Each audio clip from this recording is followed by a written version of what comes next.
Hello and welcome to study for excellence. मैं हूं प्रणव प्रकाश और आज हम डिस्कस करेंगे मार्च फर्स्ट वीक के करंट अफेयर्स को।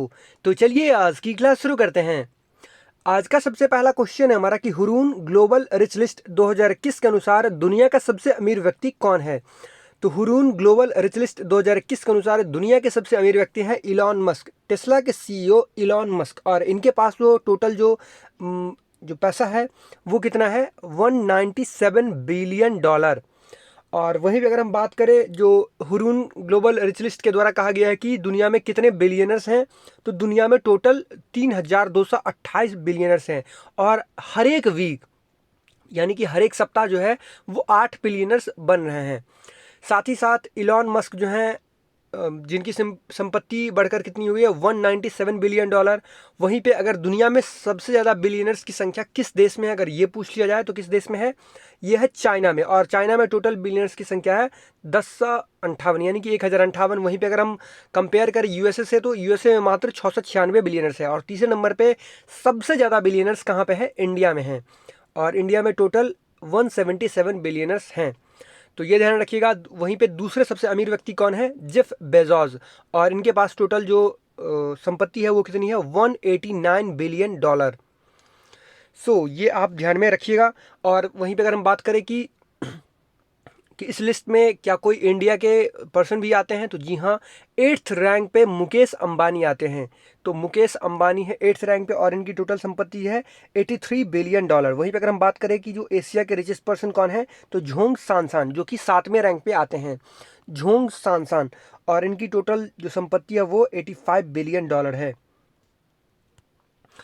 फिर नेक्स्ट क्वेश्चन है कि इंटरनेशनल वुमेन्स डे ये कब मनाया जाता है। तो अंतर्राष्ट्रीय महिला दिवस ये हर एक साल 8 मार्च को मनाया जाता है। इंटरनेशनल वुमेन्स डे हर एक साल 8 मार्च को मनाया जाता है। और इस बार इसका थीम था women in leadership achieving an equal future in a कोविड-19 world. Women in leadership achieving an equal future in a कोविड-19 वर्ल्ड। सो इस बार का आप थीम भी ध्यान में रखिएगा, सुपर इंपॉर्टेंट है। फिर नेक्स्ट क्वेश्चन है कि जीरो डिस्क्रिमिनेशन डे यानी कि शून्य भेदभाव दिवस कब मनाया जाता है। यानी कि बहुत सारे लोगों को बहुत सारे लोगों के साथ भेदभाव किया जाता है, या फिर जो कह सकते हैं आपकी किसी को अगर ल्यूकोडर्मा है या फिर किसी को एड्स है तो उन लोगों के साथ भेदभाव किया जाता था या किया जाता है अभी भी।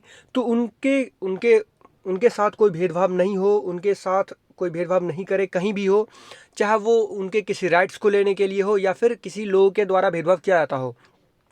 तो इसके लिए एक जीरो डिस्क्रिमिनेशन डे मनाया जाता है। कब मनाया जाता है, तो ये हर एक साल 1 मार्च को मनाया जाता है, जीरो डिस्क्रिमिनेशन डे। यानी कि किसी के साथ भेदभाव नहीं होना चाहिए।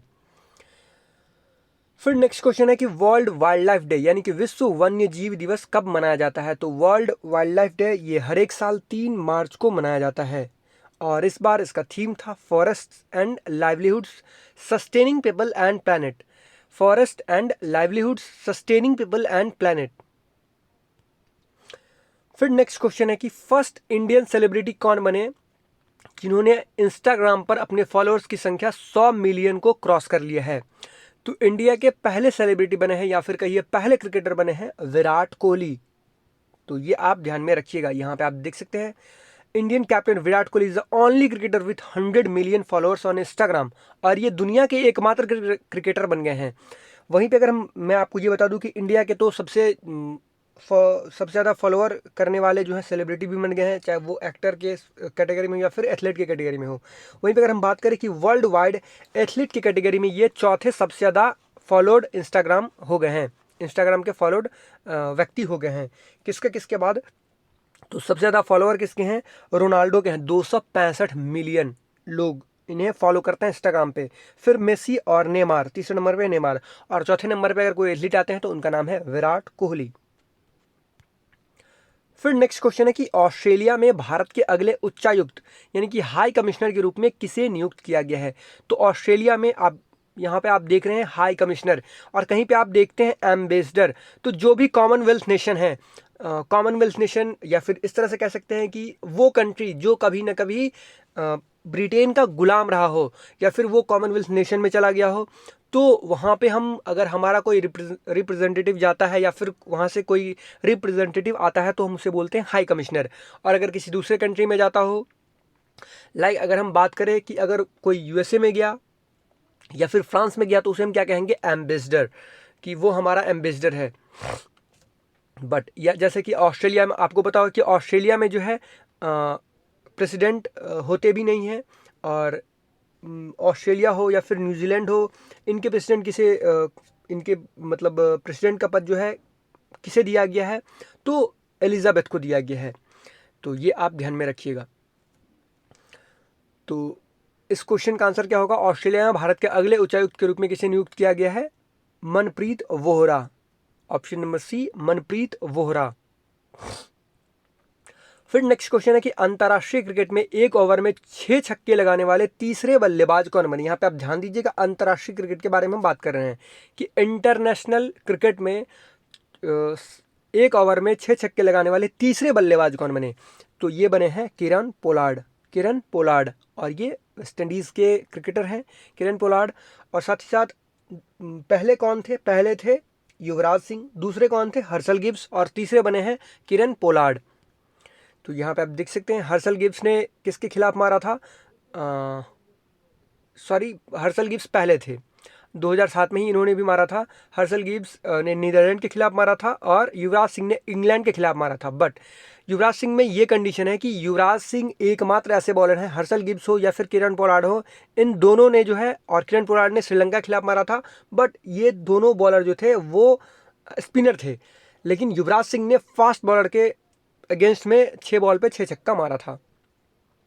और बाकी जो 6 छक्के मारने वाले डोमेस्टिक क्रिकेट में हैं उनमें से एक रवि शास्त्री भी हैं।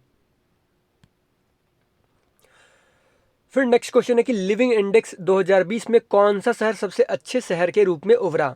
तो अभी रिसेंटली हरदीप सिंह पुरी जी के द्वारा ईज ऑफ लिविंग इंडेक्स 2020 जारी की गई है कि कौन सा शहर जो है रहने के हिसाब से सभी कैटेगरी में जो है रहने के लायक से सबसे अच्छा शहर है। यहाँ पे हम साफ़ सुथरे शहर के बारे में नहीं बात कर रहे हैं या फिर सबसे सस्ते शहर के बारे में बात करने कर रहे हैं, ओवरऑल जो रहने के लिहाज से सबसे अच्छा शहर जो है वो कौन सा है।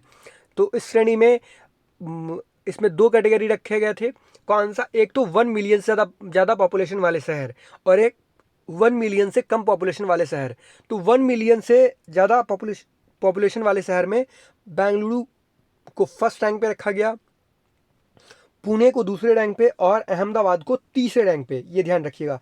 और वहीं पे अगर बात करें कि लेस देन 1 मिलियन वाले पॉपुलेशन में पहले रैंक पे कौन रहा, शिमला, दूसरे रैंक पे रहा भुवनेश्वर और तीसरे रैंक पे रहा सिलवासा। वहीं पे हरदीप सिंह पुरी जी ने म्युनिसिपल परफॉर्मेंस इंडेक्स भी जारी किया, यानी कि MPI। इसमें सबसे अच्छा म्युनिसिपल बताया गया इंदौर को, मोर देन 1 मिलियन पॉपुलेशन वाले में, फिर सूरत को, फिर भोपाल को, और लेस देन 1 मिलियन पॉपुलेशन वाले में NDMC यानी कि न्यू दिल्ली कॉरपोरेशन म्युनिसिपल को, फिर तिरुपति को और गांधीनगर को। ये लेस देन 1 मिलियन पॉपुलेशन वाले में है सबसे अच्छे शहर। फिर नेक्स्ट क्वेश्चन है कि भारत ने किस देश के साथ रक्षा सामग्री और उपकरण की बिक्री के लिए एक महत्वपूर्ण समझौते पर हस्ताक्षर किए हैं। देखिए ये बेसिकली जो बहुत सारे जो हमारे इक्विपमेंट है, डिफेंस मटेरियल और इक्विपमेंट है, वो हम इस देश को बेचेंगे, इस देश में एक्सपोर्ट करेंगे। और साथ ही साथ इसमें सबसे इम्पॉर्टेंट जो एक्सपोर्ट होगा वो किस चीज़ का होगा, ये होगा ब्रह्मोस का, ब्रह्मोस क्रूज मिसाइल का, जिसे हम कहीं से भी स्टार्ट कर सकते हैं, कहीं से भी इसे हम भेज सकते हैं, चाहे वो शिप हो या फिर कोई एयरक्राफ्ट हो, कहीं से भी इसे हम लॉन्च कर सकते हैं, चाहे वो लैंड हो। तो ये डील जो हुई है वो किसके किसके बीच हुई है, तो इंडिया और फिलीपींस के बीच। फिलीपींस की कैपिटल है मनीला, जहां पे एशियन डेवलपमेंट बैंक का हेडक्वार्टर है। रोड्रिगो दुतर्ते यहाँ के प्रेसिडेंट हैं। फिर नेक्स्ट क्वेश्चन है कि QS वर्ल्ड यूनिवर्सिटी रैंकिंग 2021 के अनुसार कौन सा विश्वविद्यालय शीर्ष स्थान पर है। तो QS वर्ल्ड यूनिवर्सिटी रैंकिंग 2021 के अनुसार शीर्ष पर कौन सा विश्वविद्यालय है, मैसाचुसेट्स इंस्टीट्यूट ऑफ टेक्नोलॉजी यानी कि MIT। ये कहाँ पे है, USA में है, ये फर्स्ट रैंक पे है। सेकेंड रैंक पे कौन सा है, स्टैनफोर्ड यूनिवर्सिटी, ये भी USA में है। फिर थर्ड रैंक पे कौन सा है, हार्वर्ड यूनिवर्सिटी, ये भी USA में है।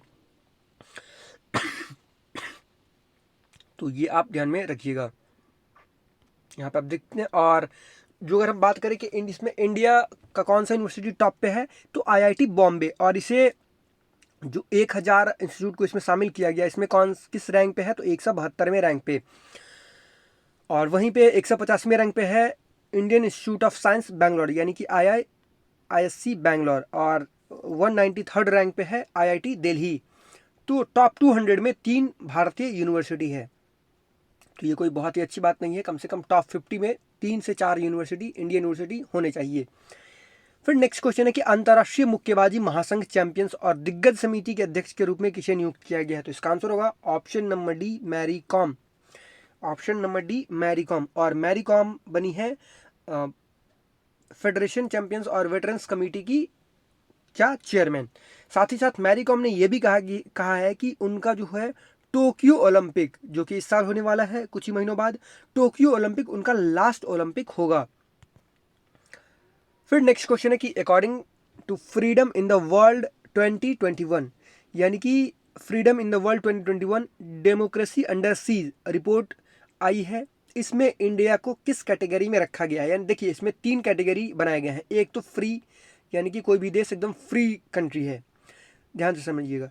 फिर है पार्शियली फ्री, यानी कि आंशिक रूप से वो फ्री है, मतलब उतना ज़्यादा वहाँ पे फ्रीडम जो है वो नहीं है। फिर एक है नॉट फ्री।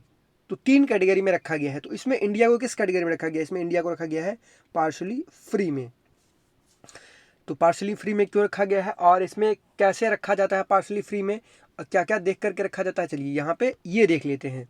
अब देखिए, इंडिया को 100 में से कितना नंबर दिया गया? 67, और तब रखा गया है पार्शियली फ्री में।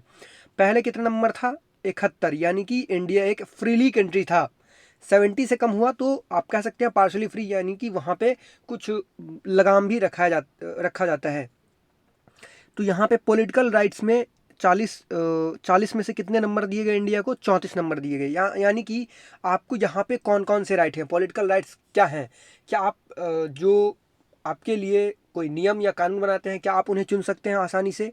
क्या वहाँ पे वो चुनने का जो अधिकार है वो अनबाइस्ड है या नहीं, या फिर वो पूरी तरह से उसमें पारदर्शिता है या नहीं? तो जी हाँ, इसमें पॉलिटिकल राइट्स में जो है हमारे पास बहुत सारे राइट्स हैं कि हम अपने निचले तबके की हो, या फिर कहें मुखिया हो, या फिर सरपंच हो, या फिर प्रधानमंत्री हो, या फिर विधायक हो, या फिर सांसद हो, हम चुनते हैं। फिर अगर हम बात करें सिविल लिबर्टीज़ की, कि नागरिक के कितने अधिकार हैं, तो नागरिक के अधिकार को अगर 60 में से दिए गए हैं इंडिया को नंबर 33, तो यहाँ पे इंडिया जो है थोड़ा पीछे चला गया। यानी कि क्या आप कोई मूवमेंट कर सकते हैं या नहीं, कहीं पे आप फ्रीली जा सकते हैं या नहीं, या फिर कहीं पे फ्रीली आप बोल सकते हैं या नहीं, किसी के बारे में बोल सकते हैं या नहीं, यहाँ पे मीडिया को कितनी आज़ादी है, ये सब देख को इसको रैंक किया गया है। वहीं पे अगर हम बात करें दूसरे कंट्री के बारे में, तो इंडिया का रैंक तो आपको पता चल ही गया। सॉरी, रैंक नहीं, इसमें नंबर है, और किस कैटेगरी में रखा गया, तो पार्शली फ्री में, सॉरी। फिर अगर बात करें हमारे जो नेबरिंग कंट्री हैं, तो पाकिस्तान को नंबर दिया गया है 37। यहाँ पे आप देख सकते हैं हमारा जो नंबर है वो कितना है? 67, और पाकिस्तान का रैंक है 37। फिर वहीं पे अगर हम बात करें चाइना के बारे में, तो चाइना को 9 नंबर दिया गया है, -2 है उसका पॉलिटिकल राइट्स, आप इतना समझ सकते हैं। फ्रांस को नंबर दिया गया है 90, यूएसए को दिया गया है 83, भूटान को दिया गया 61, यानी कि भूटान से हम अच्छे पायदान पे हैं। बांग्लादेश को 39, और नेपाल और श्रीलंका को दोनों को 56 नंबर दिए गए हैं 100 में से। फिर वहीं पे अगर बात करें कि अच्छे कंट्री में, तो सबसे अच्छा कंट्री कौन सा है? फिनलैंड, नॉर्वे और स्वीडन। इन तीनों कंट्री को 100 में से 100 नंबर दिए गए, यानी कि यहाँ पे पॉलिटिकल राइट्स भी बहुत ही अच्छी है और सिविल लिबर्टीज़ तो हैं ही। फिर न्यूजीलैंड को 99 नंबर दिए गए हैं, ऑस्ट्रेलिया को 97 नंबर दिए गए हैं, ऑस्ट्रिया को 93, कनाडा को 98, सीरिया को 1 और तिब्बत को 1 नंबर। यानी कि सबसे गंदा स्कोर जो है वो सीरिया और तिब्बत का ही है। फिर नेक्स्ट क्वेश्चन है कि बजरंग पुनिया ने मोटेओ पेलिकॉन रैंकिंग सीरीज में कौन सा पदक जीता? अच्छा, ये कहाँ पे हुआ था? तो मोटेओ पेलिकॉन जो सीरीज हुआ था, ये हुआ था इटली में, और इसमें बजरंग पुनिया ने 65 किलोग्राम के कैटेगरी में गोल्ड मेडल जीता। साथ ही साथ गोल्ड मेडल जीतकर बजरंग पुनिया ने, ये मेडल जो जीता गया, 2 मतलब रैंक कर लिया था इनके डिफेंड करने वाले ने, बट इन्होंने 30 सेकंड में ही दो रैंक कर लिया, 2 पॉइंट इन्होंने बना लिए 30 सेकंड में ही। और साथ ही साथ ये वर्ल्ड के नंबर 1 रेसलर भी बन गया 65 किलोग्राम के कैटेगरी में। फिर नेक्स्ट क्वेश्चन है कि फूड वेस्ट इंडेक्स रिपोर्ट 2021 किस संगठन ने जारी की है? तो इसकी बहुत ज़्यादा चर्चा हो रही है, फूड वेस्ट इंडेक्स रिपोर्ट। तो ये जारी की गई है यूनाइटेड नेशंस एनवायरनमेंट प्रोग्राम के द्वारा, यूनाइटेड नेशंस एनवायरनमेंट प्रोग्राम के द्वारा। अब इसका हेडक्वार्टर कहाँ पे है? यूनाइटेड नेशन एनवायरनमेंट प्रोग्राम का हेडक्वार्टर है नैरोबी, जो कि कैपिटल है किसकी? केन्या की। नैरोबी कैपिटल है केन्या की। ये आप ध्यान रखिएगा। और इसमें ये जारी क्या किया गया है, 2019 के बारे में बताया गया कि 2019 में कितना जो है वो फूड कंजप्शन के लायक था और कितना फूड कंजम्पशन किया गया और कितने फूड को वेस्ट किया गया। बेसिकली इस रिपोर्ट में ये कहा गया है कि 17% जो फूड है, यानी कि अगर 100 किलो फूड अगर पूरी दुनिया में खाने लायक था 2019 में और खाने लायक बनाया गया था, उसको यूज़ करने कंज्यूम करने के लिए बनाया गया था उस फूड को, उसमें से 17 किलो जो है वो वेस्ट कर दिया गया। और उस 17 किलो में से, यहाँ पे मैं आपको एग्जांपल के तौर पर बता रहा हूँ, उस 17 किलो में से अगर माना जाए कि उस 17 किलो में से 61% जो है वो खाना बर्बाद हुआ हाउस होल्ड से, यानी कि घरों से। 26% जो बर्बाद हुआ वो फूड सर्विसेज से, रेस्टोरेंट से। और 13% जो खाना बर्बाद हुआ वो रिटेल से, यानी कि किसी दुकान से कोई खाना बर्बाद हो गया या एक्सपायर कर गया, या फिर आप समझ सकते हैं कि बहुत तरीक़ों से बर्बाद होता है। फिर अगर हम बात करें कि एनुअल बेसिस पे इंडिया में कितना खाना बर्बाद होता है, अब इंडिया के कंटेक्स्ट में बात करते हैं, तो इंडिया में 50 kilogram per year per capita, यानी कि फिर कह सकते हैं पर व्यक्ति बर्बाद हुआ 50 किलो खाना। और अगर बात करें कि टोटल जो फूड कंज्यूम के लिए थी वो कितनी थी, 5.3 बिलियन टन्स फूड जो है वो अवेलेबल थी 2019 में। और वेस्ट कितना किया गया, तो 931 मिलियन टन जो फूड जो है वो वेस्ट किया गया। और सबसे वर्स्ट कैटेगरी आपको ये जानकर हैरानी होगी, सबसे ज़्यादा फूड जो है वो वेस्ट कहाँ पे किया गया, नाइजीरिया में, जहाँ पे भूखमरी से लोग मरते हैं। नाइजीरिया में सबसे ज़्यादा फूड वेस्ट किया गया, कितना, 189 kg पर ईयर पर पर्सन। समझ सकते हैं। इंडिया में मैंने आपको बता दिया 50 kg पर ईयर पर पर्सन। तो चलिए अब हम चलते हैं अपने नेक्स्ट क्वेश्चन की तरफ। और नेक्स्ट क्वेश्चन है कि who has been appointed as the first CEO of Sansad TV. आपको पता होगा कि पहले तो एक लोकसभा टीवी थी और एक राज्यसभा, जहाँ पे दोनों पार्लियामेंट के बारे में जो है, निचली सदन और ऊपरी सदन के बारे में जो बहस होती थी वो हमें लोकसभा और राज्यसभा पे देखने को मिलती थी। बट अब दोनों को मर्ज कर दिया गया, और दोनों को मर्ज कर क्या नाम दे दिया गया है, संसद टीवी। और संसद टीवी के पहले CEO कौन बने हैं, रवि कपूर। यहाँ पे आप देख सकते हैं, Rajya Sabha TV and Lok Sabha TV merge now to be known as Sansad TV. और पहले बन गए हैं कौन, रवि कपूर, इसके CEO। फिर नेक्स्ट क्वेश्चन है कि विनेश फोगट ने कौन सा मेडल जीता मैटियो पेलिकॉन रैंकिंग सीरीज में, जिसमें बजरंग पुनिया ने गोल्ड मेडल जीता था। तो उन्होंने भी गोल्ड मेडल जीता और इन्होंने भी गोल्ड मेडल ही जीता, और ये भी वर्ल्ड की नंबर 1 रेसलर बन गई। फिर नेक्स्ट क्वेश्चन है कि हाल ही में किस देश ने सार्वजनिक स्थानों पर बुर्का पहनने पर प्रतिबंध लगाया है। तो ये जो आप कंट्री देख रहे हैं फ्रांस, ये तो पहले ही बैन लगा चुका है बुर्का पर। और अभी जिस कंट्री ने बैन लगाया है उसकी कैपिटल है बर्न, BERN। तो अब आपको पता चल गया होगा, ये है कंट्री स्विट्जरलैंड। फिर नेक्स्ट क्वेश्चन है कि PV सिंधु ने कौन सा मेडल जीता BWF स्विस ओपन सुपर 300 में। ये बैडमिंटन की सीरीज होती है, तो इसमें कौन सा मेडल जीता गया PV सिंधु के द्वारा। तो ये मेडल जीता गया इनके द्वारा सिल्वर मेडल। ये ध्यान रखिएगा। और ये किन से हार गई, तो कैरोलिना मारिन से ये हार गई। फिर नेक्स्ट क्वेश्चन है कि 35वें बॉक्सम इंटरनेशनल टूर्नामेंट में स्वर्ण पदक किसने जीता। ये बॉक्सम इंटरनेशनल टूर्नामेंट जो है ये बॉक्सिंग से रिलेटेड है, और इसमें किसने स्वर्ण पदक जीता। तो इसमें स्वर्ण पदक जीता गया मनीष कौशिक के द्वारा। तो इंडिया की तरफ से एक ही गोल्ड मेडल जीता गया। यहाँ पे आप देख सकते हैं जो विनर है, मनीष कौशिक ने गोल्ड मेडल जीता 63 किलोग्राम की कैटेगरी में। वहीं पे MC मैरी कॉम ने ब्रॉन्ज मेडल जीता 51 किलोग्राम के कैटेगरी में। तो चलिए अब 2-3 न्यूज़ है उसको डिस्कस कर लेते हैं। सबसे पहला और सुपर इम्पॉर्टेंट न्यूज़ है कि इंडियन एयरफोर्स ने जो है वो पहली बार पार्टिसिपेट किया है एक्सरसाइज डेजर्ट फ्लैग, जो कि शुरू हो चुका है कहाँ पे, यूएई में अल दाफरा एयरबेस पे। और इस जो एक्सरसाइज में एयर एक्सरसाइज में कौन कौन पार्टिसिपेट कर रही है, कौन कौन सी कंट्री, यूएई यानी कि यहाँ पे तो एक्सरसाइज कंडक्ट किया जा रहा है, फिर USA, France, Saudi Arabia, south Korea, Bahrain इस एक्सरसाइज में पार्टिसिपेट कर रही है। और ये एक्सरसाइज 27 मार्च तक चलेगा। इसमें इंडियन एयरफोर्स की तरफ से 6 सुखोई 30 MKI, 2 C-17 और 1 IL-78 टैंकर एयरक्राफ्ट, बहुत सारे और भी जो एयरक्राफ्ट जो हैं टैंकर एयरक्राफ्ट ये पार्टिसिपेट कर रहे हैं, बहुत सारे हेलीकॉप्टर इसमें पार्टिसिपेट कर रही है। तो ये आप ध्यान में रखिएगा। फिर नेक्स्ट क्वेश्चन है कि नेक्स्ट न्यूज़ है कि यूएन जनरल असेंबली ने अडॉप्ट कर लिया है, जो कि इंडिया के द्वारा कहा गया था कि 2023 को आप मोटे अनाज का वर्ष घोषित कर दे, 2023 को इंटरनेशनल ईयर ऑफ मिलेट्स। इस बात को मान लिया गया किसके द्वारा, यूएन जनरल असेंबली के द्वारा, UNGA के द्वारा, यानी कि 2023 का वर्ष जो होगा वो कौन सा वर्ष होगा, इंटरनेशनल ईयर ऑफ मिलेट्स। ये आप ध्यान रखिएगा। और यूनाइटेड नेशन के जो परमानेंट रिप्रेजेंटेटिव हैं इंडिया के, वो कौन है, TS तिरुमूर्ति, जिन्होंने थैंक किया है बांग्लादेश को, केन्या को, नेपाल, नाइजीरिया, रशिया, सेनेगल, और जो 193 मेंबर हैं उन्होंने भी इंडिया की इसमें जो वोटिंग में सहायता की कि हाँ इन्हें 2023 को इंटरनेशनल ईयर ऑफ मिलेट्स घोषित किया जाए।